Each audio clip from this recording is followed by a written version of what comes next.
What's up, YouTube? It's your boy Ray coming back at you with another Houston Texans feed.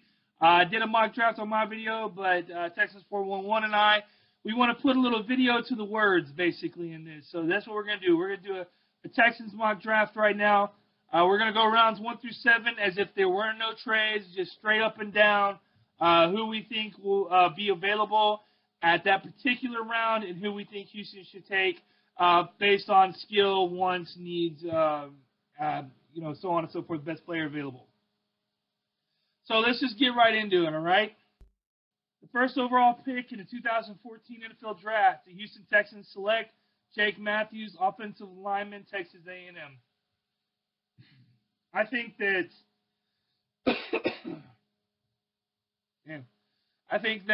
Jake Matthews is the safest pick in this draft out of everyone that's there. Not only is he the safest pick, but at the number 1 pick, you want to have someone where you really have no questions in your mind and also feel a need. To me, offensive line is much more of a need than QB. Granted, the QB situation is kind of skewed in Houston, but so is the offensive line situation. And because Matthews fits a need, and because he's the safest one, that is why we decided to go with this pick. Jake Matthews, his lineage says enough. I mean, his cousins Clay Matthews, his dad is probably Bruce Matthews is probably one of the best offensive linemen in NFL history. I mean, out of, I think, a 14-year career, he was an All-Pro 13 times. I mean, just to give you an idea. Jake Matthews is a 4-year starter, started 50 games. I think gave up fewer than 5 sacks in his entire career, played right tackle for 3 years, once in the Big 12, 2 in SEC, and then his last year played weak side tackle, left tackle. I think his technique is almost flawless. He can stand up at times, and he can it looks like he can get pushed around a little bit, but I think he will get stronger when he gets into the league. Once again, he has the fewest risk out of everyone in this draft class, in my opinion. He has great cut blocking skills that will really help in the next level. When he thinks he's got an angle, he takes it.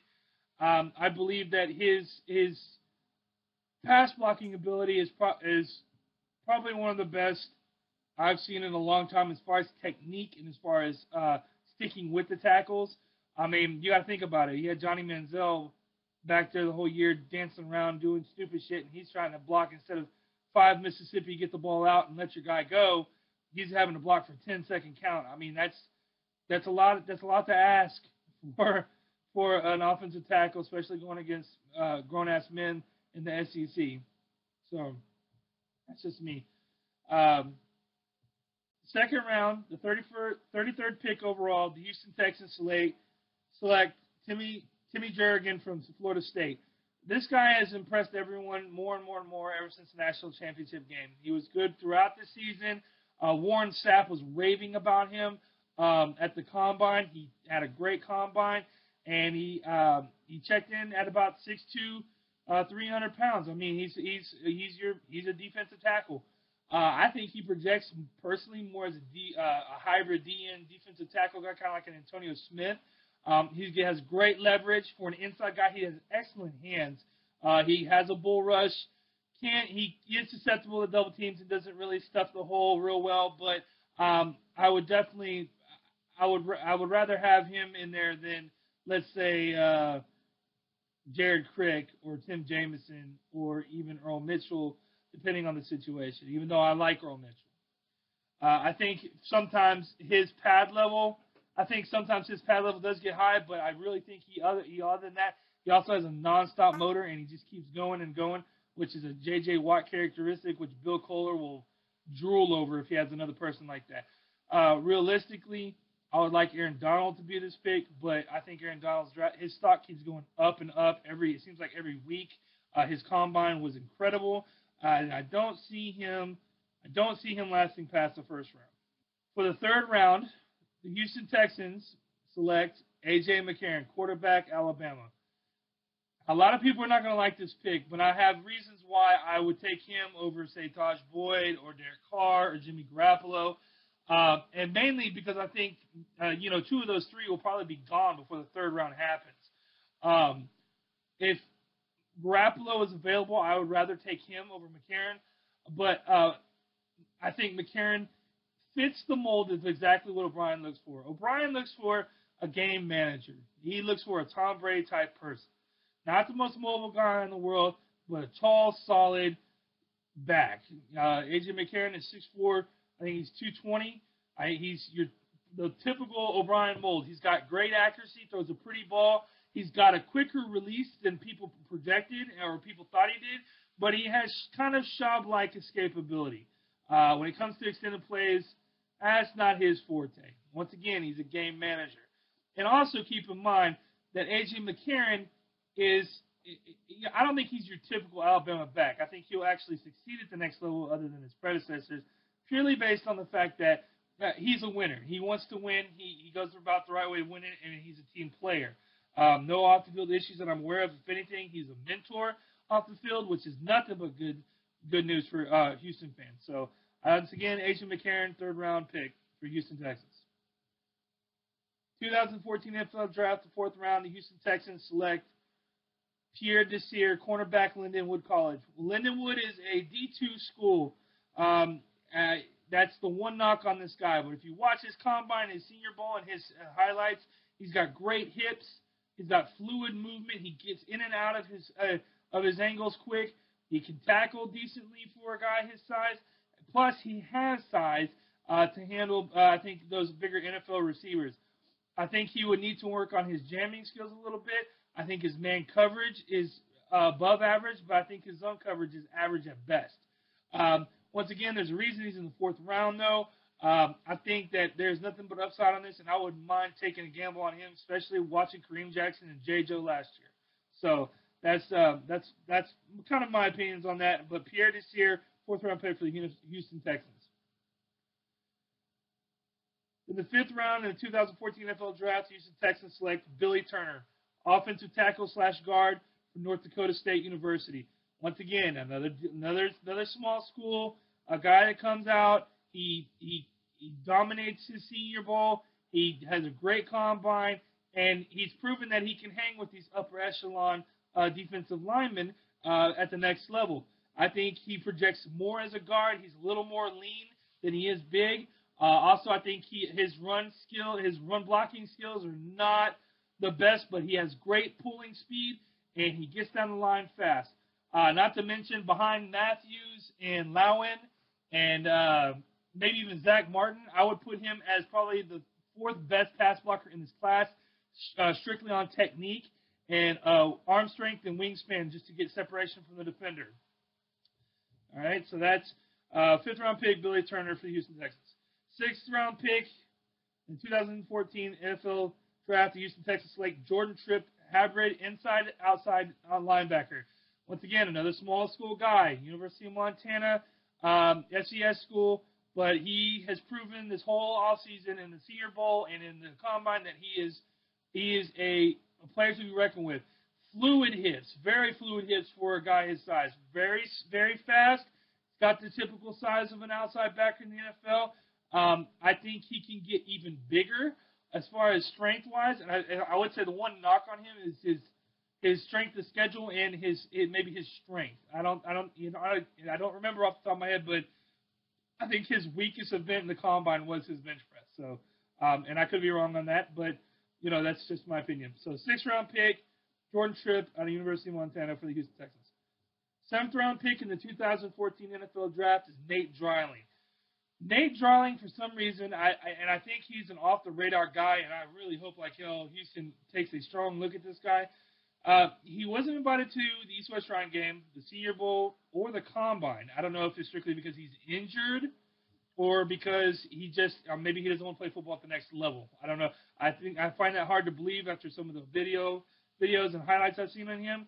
Another hybrid inside, possibly outside linebacker. 6'4", 250, 4'6", 40. Instinctual, like I've never seen any. I mean, the last time I saw an instinctual linebacker, this was Ray Lewis, and I swear to God, that's not a joke. He studies film constantly, whether it's game film, practice film, just film on his drills. This guy watches film all the time. And what's more, I think he's got the strength, speed, and ability, maybe not the technique right off the top, but the ability to at least be a special teams contributor right off the bat. I would rather, let me put it this way, I'd rather have Jordan Tripp and Nate Dreiling as our backups as far as outside linebackers than probably Tarpinian and hell,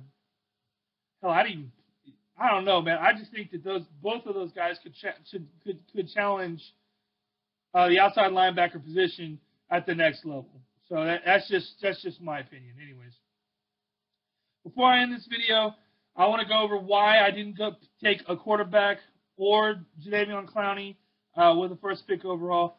Essentially, like I said, Houston has 3 quarterbacks. There's no telling if O'Brien's going to fall in love with these guys or not. Believe it or not, Matt Schaub actually fits the O'Brien mold.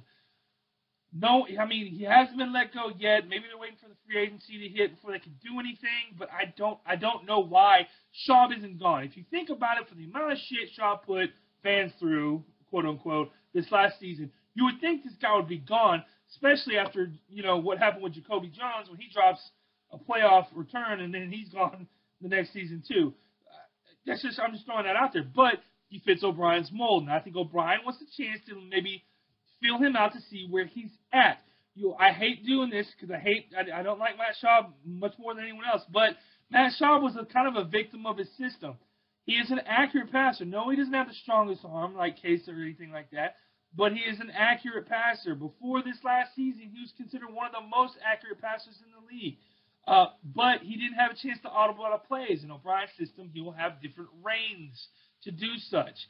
So, there's no telling. He might fall in love with Yates. He might fall in love with Keenum, for Christ's sake. No one knows. But that's why I don't have him taking Bortles or Manziel or Bridgewater with that first pick overall. One, because I don't think Manziel fits the QB mold as well as Teddy Bridgewater. As a matter of fact, Bortles, who fits the QB mold of O'Brien's system, I don't know. To me, Bortles, it's all about talent and who he played. It's kind of that simple. But he is familiar with O'Brien's system because George O'Leary, his head coach at UCF, was coaching O'Brien back in the day, and they kind of run a similar system. Not to mention, O'Brien likes Bortles' size. But I still don't think they take him because I just think that there's more pressing needs other than the QB position at the first pick overall. I didn't take Jadeveon Clowney because I hate to tell you this, Texans fan. Yes, he's got a blazing 40 speed. Yes, he can jump really high and really far. Yes, he's got good hands. He's a physical freak. But the guy has, other than his swim move, I don't think this guy has very good technique. I think he's an average tackler at best if you watch some of his highlights. Yes, he had the one good hit in Michigan, but this because his lineman or the lineman in front of him missed his block because he thought he was going outside. So he goes inside, beats the block, has a great jump off the ball, and hits a motherfucker in the backfield. I mean, hell yeah, it's going to be a great hit. It would have been a good hit for anyone other than Jadeveon Clowney if they would have made that. But he made the play, and here we are. I just don't think he's a great run stuffer. I think when he gets double-teamed or he gets chipped, as everyone likes to talk about, he's out of the play. He doesn't have a high motor. He doesn't have, to me, the right attitude to be beside J.J. Watt. Here's Clowney with God-given talent and no motivation, and then you got J.J. Watt, who's had to work his ass off to be probably one of the best NFL defensive linemen I've ever seen in my life in 30 years on this earth. So if I'm going with best overall, safest pick, like Matthews, like Jake Matthews, I would say Khalil Mack. I would rather take Khalil Mack over Jadeveon Clowney, and I can tell you why. One, yeah, his talent on which he played was kind of suspect because he played at Buffalo, but he dominated the Ohio State game, dominated that game. Then he goes to the combine and destroys the combine. Then he actually does the cover drills and actually looked good and fed fluid hips in the cover drill. So and then it comes down to he has no off the field issues. He wants to be a good player. I mean, everyone wants to be a good player, but I think he has the potential to be one of the better inside backers in a long time. At least since, I would say, Navarro Bowman. I mean, I don't know, man. I don't see him being like an Aaron Curry or anything like that. I see him more as a oh damn, what's that dude's name from Carolina? What's his name? Luke Kilkey or Pluckley or whatever his name is. I see him more as a Luke character more than anything. He's got the size. He can play defensive end, hand in the ground. He can play outside pass rusher, outside linebacker. He can play inside linebacker. He did some of that this year too. Also, he was in coverage skills. I think he had a pick six against Ohio State. So there's a lot to like. I like more about Mac than I do about Jadeveon Clowney. So, anyways, so that's what I have for this video. Texans411. Once we hope that you subscribe, leave comments, and we would love to talk about it. Anyways, Houston fans, let's hope for the best. This coming draft, keep in mind things will shift until May. So we're going to try to put out mock draft videos after each kind of major event, like free agency, the start of free agency, or after pro days, or whatever the case may be. So like, sub, and peace.